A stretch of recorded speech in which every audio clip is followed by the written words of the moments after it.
New York Giants at home for Week 4, still looking for a win. Maybe look in the dude's toilet, it might be down there somewhere. Probably easier than finding it against LA, the 0-3 G-men facing the 3-0 Chargers. Got it!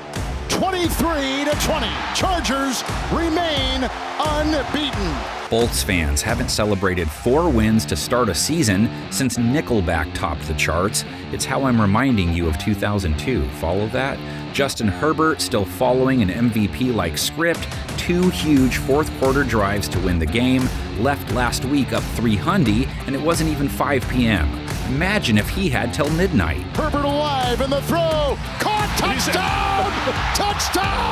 Herbert had to work against a top-shelf Denver defense. A sub-80 rate got picked off, but was clutch enough to come through late, did enough to put up 23 points. 23, 20, and 27-point showings over their 3 games. That's usually enough with that defense of theirs. Touchdown with ease.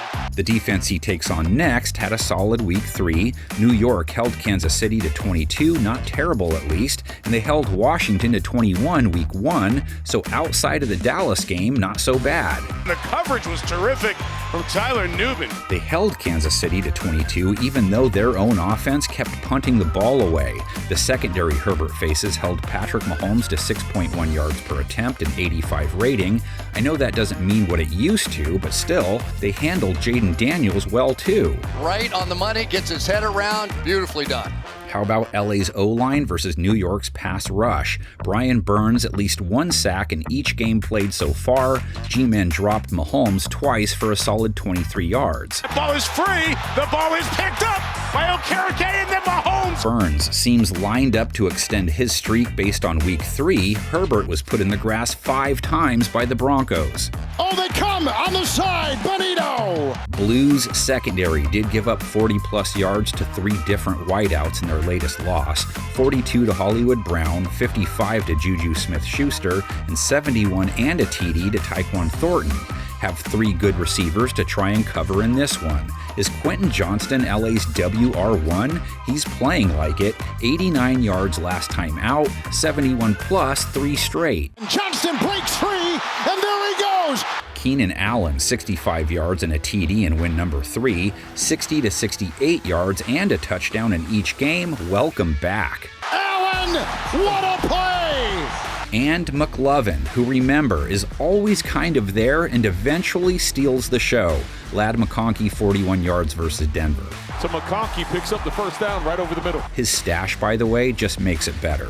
Plus, the tight end of the week versus the Broncos, it was Oronde Gadsden who debuted to the tune of 5 catches, 46 yards. He's caught him downfield, caught there, Gadsden again. LA run game is now the O'Marion show. Herbert used Hampton to the tune of 59 yards as a pass catcher. He added a touchdown and 70 rush yards, his best NFL game so far. And the Chargers build on their lead.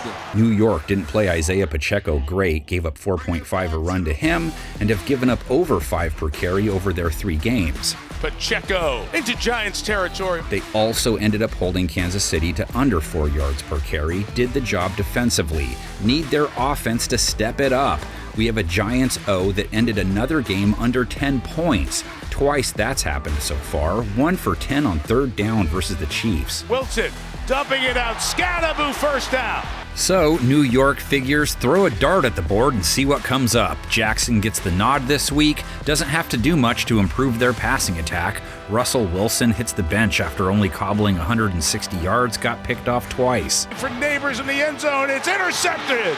New York's offense and passing attack has looked good only against Dallas, and LA's defense is on another continent compared to them. Held Denver to 20 points, no one's breached the 22-point wall against them. James brings them down.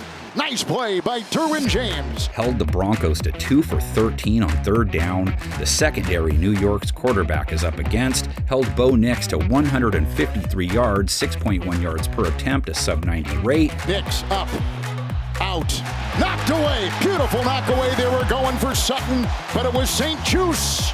LA's corners did give up over 100 yards and a touchdown to Cortland Sutton. New York's WR1, Malik Neighbors, his most recent showing, 13 yards. That's a problem. So is the fact the only Giants pass catcher to check out of their latest loss with more than 30 yards was running back Cam Scadaboo. It's also not great that he led them in targets. Cam Scadaboo's got a first down and a gain of 21. Scadaboo, the only O guy for New York with any kind of swagger, ran for 60 yards on 6 a pop and scored 2 as he takes over the RB1 role. Scadaboo to the goal line! Maybe he leads the way to a colossal upset. Chargers gave up 7.5 a run to J.K. Dobbins for 83 yards and a TD, giving up over 5 an attempt for the year. Inside the 5, diving, touchdown! Maybe the rally cry will be, remember Scadaboo. Look, Cleveland, Green Bay, it happens, man. Carolina, Atlanta even. And those are just 2 week 3 examples. Field goals could be blocked, made, birds' heads could fall off for all I know. Nothing's certain. Chargers and Giants have met 13 times ever, LA with the 8-5 lead after winning the last 5 straight. Give me an underrated gem, which took place back in 1983.